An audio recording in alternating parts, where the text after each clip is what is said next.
Welcome back to the Crew Review. I'm Logan. I'm Reese. Reese, what are we talking about today? Today we're talking about Mascots on Netflix, Netflix exclusive. It's a Christopher Guest Netflix movie, and if you know anything about Christopher Guest, he is a fan of the mockumentary style. This is yet another He loves it. notch in his belt of mockumentaries. And not many people know this, unless you went to high school with me, but I was my high school mascot. You were? I was the Bobcat. Everybody's Yay. got a bobcat. I don't know what it is. I guess it's just the most common costume. But this movie, what's it about? It follows the almost rock star-esque lifestyle of what it's like to be a mascot after college or after high school. Rockstar. I don't know. Some of them it's pretty not rock star-ish. There's a few sad apples in that bunch. I think one that fits both those descriptions is Chris O'Dowd's character, the Fist, who is both a rock star and one of the sad ones, because he's one of the he's that fallen from grace character who's just getting work where he can now. Basically, the plot of the movie is that there's a big mascot competition going on in California, and mascots from all over the world are coming in to compete for the, what was it, the Golden Fluffy? Yeah, the Fluffies. Yeah, the Fluffies. My favorite thing that one of my favorite things that they're doing is like listing where all the people come from. It's like exotic places like Ohio, Idaho, and they list like 4 flyover states. Other countries like Canada, Mexico. I think the main thing about this movie is that the humor in it is very dry. And I love me some dry mockumentary style, like kind of like The Office. So, assessing the situation, are they breathing? No, Rose, they are not breathing, and they have no arms or legs. It's great to see the different aspects and lifestyles of people that are mascots, because you've got the I'm here because this is my legacy, I'm still doing this because this is all I know how to do, or I've fallen from grace.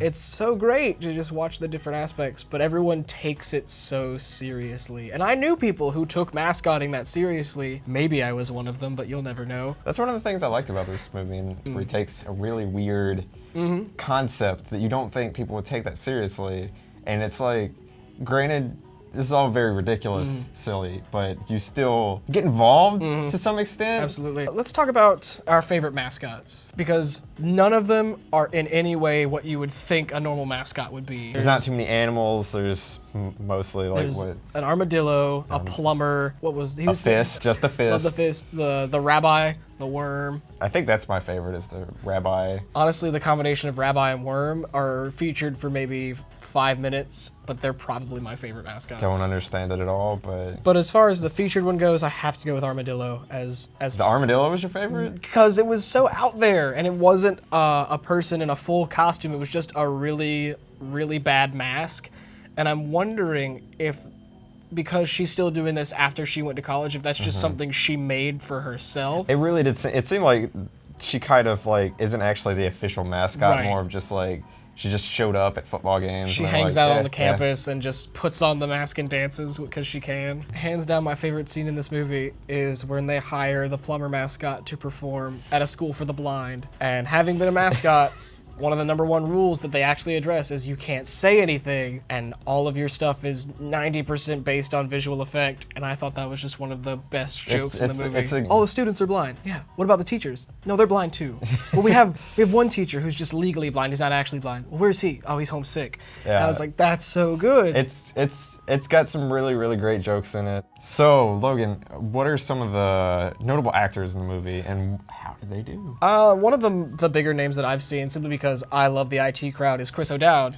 That's actually a reason I was pretty interested in this movie to begin with. I like Chris O'Dowd. I also like the IT crowd. Love Chris O'Dowd a lot. He's a funny guy. I'm not sure if he's used in the right way for this movie. He's kind of barely in the movie, and when he is, he's not really doing anything extremely funny. I will say his performance as the Fist is great, but there's no way to know if that's actually Chris O'Dowd. It's probably not. I don't think he can skate that well. The actress who played Stifler's mom in American Pie was in this movie for a random reason that I can't place. This is kind of like an ensemble cast. Like, you've got a lot of people you may recognize, people you may not. You got Chris O'Dowd. Chris O'Dowd. Parker Posey is the armadillo. That's right. Armadillo lady. Parker Posey. Fred Willard. Fred Willard. He's great.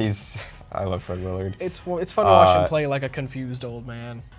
Well, I mean, he is kind of a confused old man. That's fair. Jane Lynch from Glee, Ed Begley Jr. Guest. And Christopher Guest. Christopher is in it, Guest. yeah. He's also a guest star. I just figured it out. He's a guest star in all of his movies. We found his gimmick. We're on to you, Chris. But yeah, how do you think everybody did? Like we just talked Overall, about Chris O'Dowd. I but- thought it was really well done because everyone took it the right amount of serious, Yes. and yes. nobody took it too far. There was no. Everybody was like hamming it up to the right. To the right amount. To the right amount, yeah. Which is definitely an art.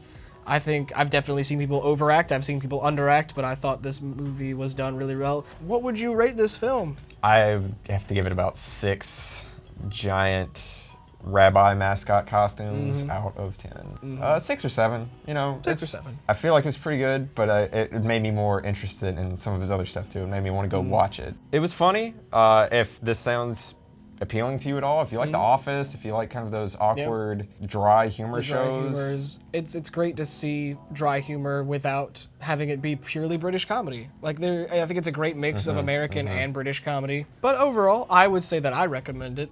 It was good, but it made me a lot more interested in his other stuff.